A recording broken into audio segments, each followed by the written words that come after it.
O Brasil é considerado um dos países que mais celebram o Dia Internacional de Museus. Durante a última edição da Semana de Museus, em 2014, 1.337 instituições realizaram mais de 4.000 atividades inspiradas no tema Museus, coleções criam conexões. Pesquisa realizada pelo IBRAM revelou que a visitação nos museus envolvidos na ação mais que duplicou, alcançando 103% de aumento no período. A programação do Museu Histórico e Artístico do Maranhão, na Rua do Sol, até o dia 22, das 9 às 17 horas, contará com as exposições de Arte e Morte, Olhares Possíveis, da expositora professora doutora Viviane Rocha. A Última Arte, Fotografias, expositor professor mestre José Marcelo do Espírito Santo. E Ex-Vivos, Fotografias, da expositora Wilka Salles. A exposição da Galeria Floriano Teixeira é Arte e Morte, Olhares Possíveis, que envolve o trabalho do professor Marcelo sobre as esculturas fúnebres do Cemitério Gavião e o trabalho da artista e aluna do curso de licenciatura em Artes Visuais, a Wilka, que usa os mesmos objetos, as esculturas do professor, que o professor fotografou, e usa como suporte artístico, né? Então são dois trabalhos que dialogam perfeitamente bem, né? Num contexto do Cemitério Gavião, tradicional cemitério de São Luís, né? Que tem um acervo de arte fúnebre fantástico. E na parte da cafeteria, essa parte embaixo do museu, é a exposição O Corpo como Objeto de Arte, um trabalho de estudos do projeto de extensão da UFMA, da licenciatura da UFMA, e um estudo de 6 meses, contando com a participação de professores de outras áreas do conhecimento, como um filósofo, um antropólogo, um professor ligado à arte e tecnologia, uma psicanalista. Todos vieram, né, partilhar um conhecimento que, na realidade, acabou dando suporte para toda essa experimentação de exposição que alunos e artistas da comunidade, porque como é um projeto de extensão, não é só ligado à universidade, né? Inclui artistas da comunidade que participam também. E ambos comemorando, né, participando das comemorações da 13ª Semana Nacional de Museus aqui em São Luís, né? E aproveitando também o espaço cedido pelo museu, onde estão acontecendo nossos estudos, as palestras e também esses exercícios de exposição. Como a arte contemporânea hoje, né, ela se torna muito complexa, porque a pesquisa do artista que tem muito valor, o artista acaba tendo que buscar conhecimento em outras áreas, né? Por isso o projeto chama Arte Salada de Frutas, né? A ideia era exatamente interdisciplinar. Então, na realidade, não é a arte como instrumento, é o olhar dessas outras áreas sobre a arte que nos interessa, né? O olhar deles para a nossa área. Né? E aí o olhar deles traz o conhecimento específico de cada área que contribui com a nossa. Né? Não é a gente se beneficiando também dessas outras áreas do conhecimento e não servindo como ferramenta ou suporte. Né? Participam os artistas, participam alunos, né? Porque nós estamos se preparando para o magistério, né? Professores, arte educadores, produtores artísticos culturais e interessados da comunidade em arte que também vêm. Nós oferecemos, além do curso sistemático da extensão às quartas-feiras, nós também oferecemos as palestras abertas com esses convidados, inclusive professores que vieram de fora. Essa semana nós estamos participando das comemorações do museu, mas o projeto acontece toda quarta-feira, né? Por enquanto aqui no museu, até ele entrar em reforma, acontece toda quarta-feira aqui no auditório Apolônia Pinto, onde nós fazemos os estudos teóricos. Né? E depois a prática artística acontece aqui na cafeteria, que é um espaço mais alternativo do museu, exatamente para que o pessoal se sinta mais à vontade para começar seus ensaios de exposições de artes visuais, né? E arte contemporânea, que é bastante complexa. Né? Então são 2 grupos e as pessoas são convidadas em geral, alunos e a comunidade em geral, mas tem que se encaixar ou num grupo ou no outro.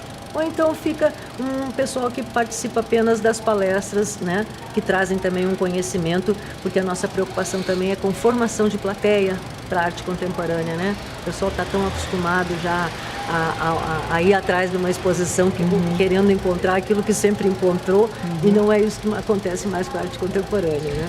Nós temos por enquanto, só o e-mail mesmo do projeto, que chama arte.saladadefrutas@gmail.com. Ali a gente disponibiliza, inclusive, as informações das palestras, né, das exposições. Ali partilhamos também os textos sobre os teóricos, sobre os filósofos, antropólogos, que estudam arte e que comentam arte, né, fazem análises críticas de arte, né?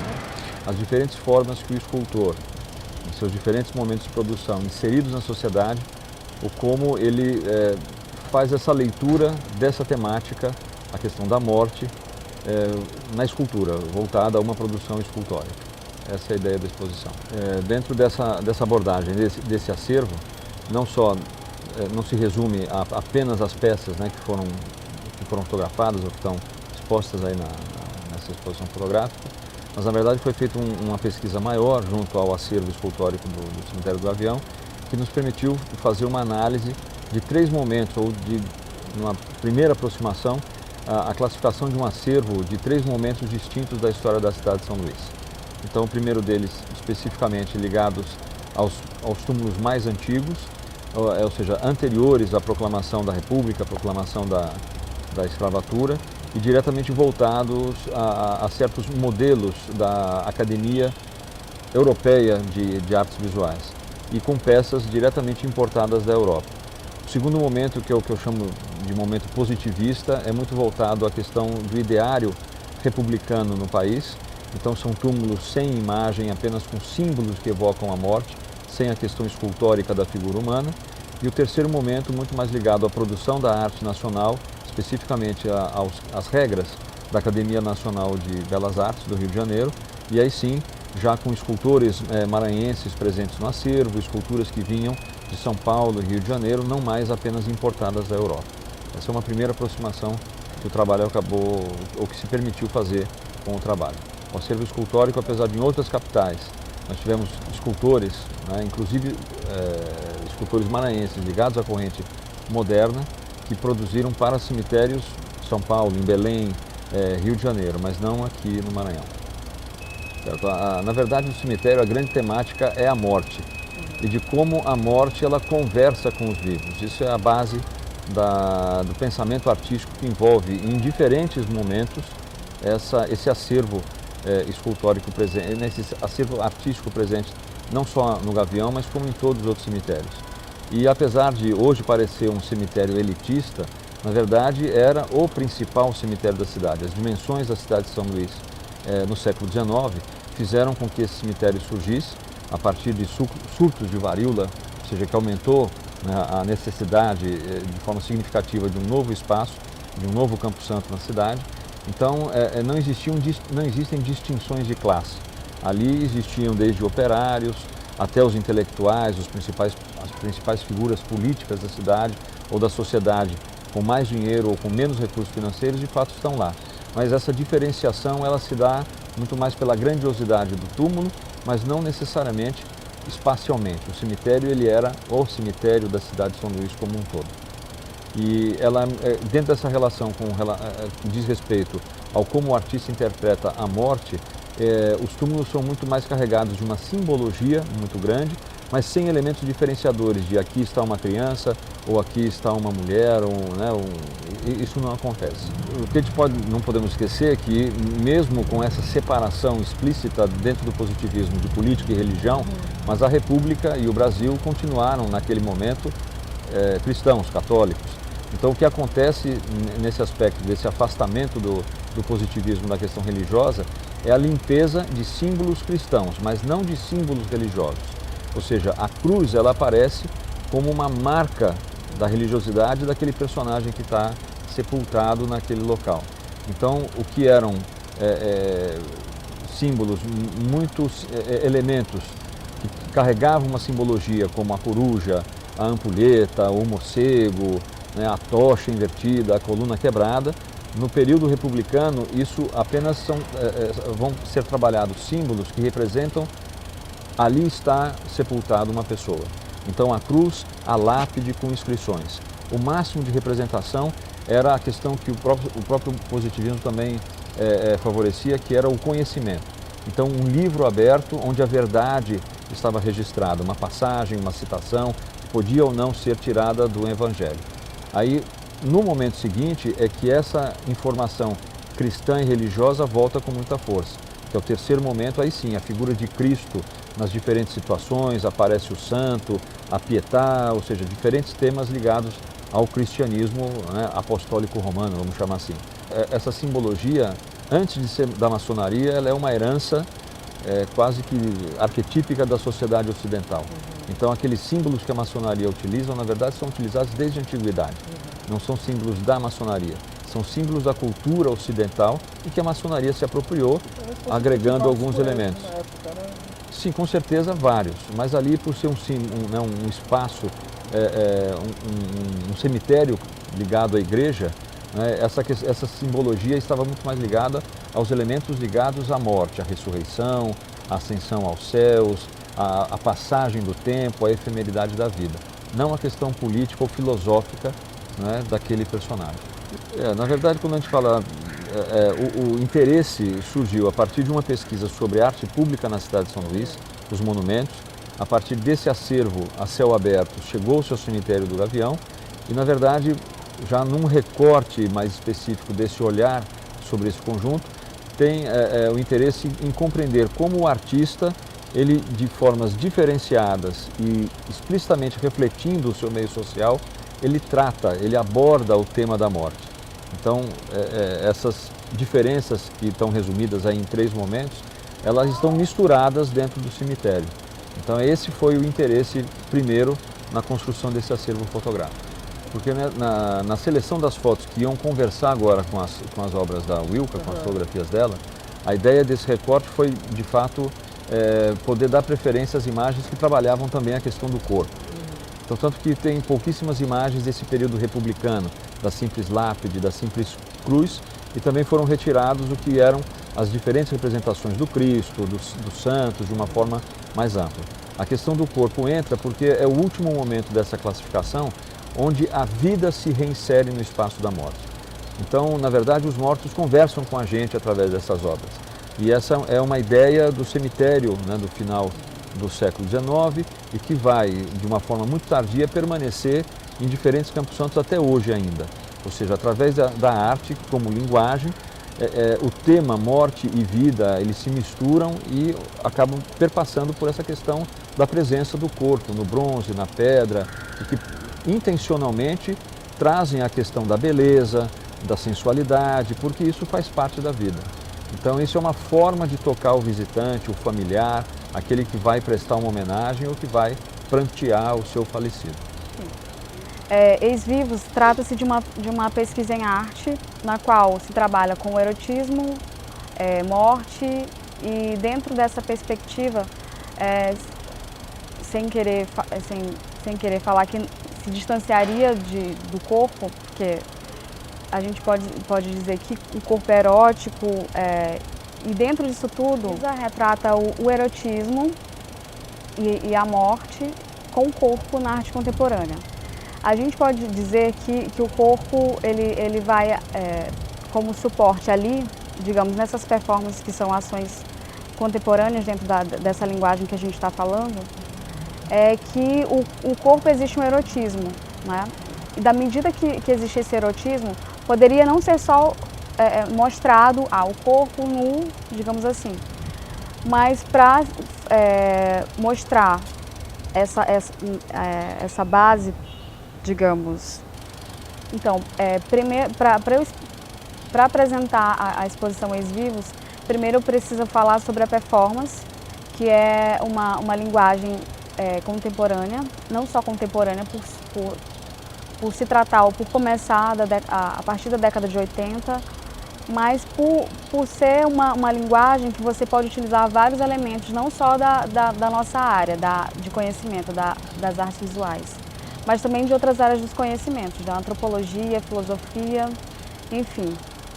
E para ressaltar a pesquisa em arte Ex-Vivos, houve uma pesquisa, uns experimentos fotográficos para se chegar a se configurar como performance fotográfica. Depois, com esses elementos que a gente pode falar do corpo, do erotismo e da morte, dentro da arte contemporânea, a gente percebe que são temas recorrentes na arte contemporânea. Não só eu utilizo disso, mas vários artistas contemporâneos. Eu posso falar da Berna Reale, que é uma artista visual aqui de Belém.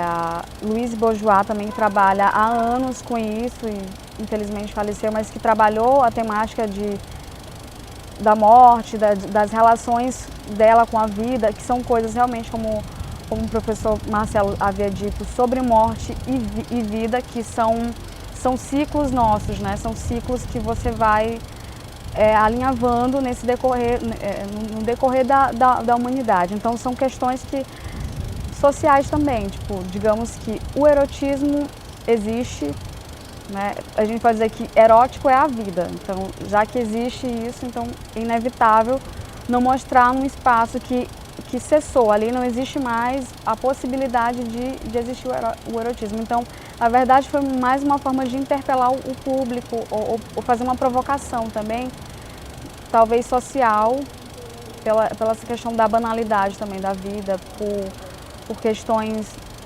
de dizer assim que a matéria ou o corpo, digamos que o corpo contemporâneo, ou a nossa sociedade contemporânea consome rapidamente os produtos, as coisas são feitas para acabarem rápido, né? Então a gente percebe, a gente vê também as relações para acabarem rápido. Talvez essas relações fragmentadas talvez não. Essa ideia de fragmentações, de relações fragmentadas, fizeram também colocar um pouco disso, dessas reflexões no trabalho. E o erotismo, o corpo e a morte são, digamos, são conceitos, né, operacionais. O erotismo, ele se dá a partir dessa relação em que da minha transgressão, na verdade, não do espaço, porque o espaço não vai transgredir, quem vai transgredir sou eu no espaço, por ser um espaço sagrado, por ser um espaço que ninguém imagina que alguém vai fazer uma performance pelada, digamos assim. Porque você imagina que existe um corpo ausente e corpos, na verdade, um corpo presente e corpos ausentes, né? Se existe corpo ali, a gente pode dizer que existem corpos ausentes, mas tem e não tem, entende? Então é também um jogo, um trocadilho. A ideia também é interessante ressaltar a ideia dos ex-votos, porque a ideia dos ex-votos não é representar um corpo morto. É um corpo vivo, mas está doente. Dentro desses experimentos, é bom ressaltar que a performance fotográfica, naquele contexto ali, ela estava se configurando como uma performance, um trabalho, ou diria, ações que eu estaria fazendo para um público virtual. No caso, a performance fotográfica, naquele instante, ela era real e o público virtual. Aí depois se inverte, quando o público vai até a galeria ou vai a qualquer espaço em que as obras estejam, o público se torna real e o trabalho virtual.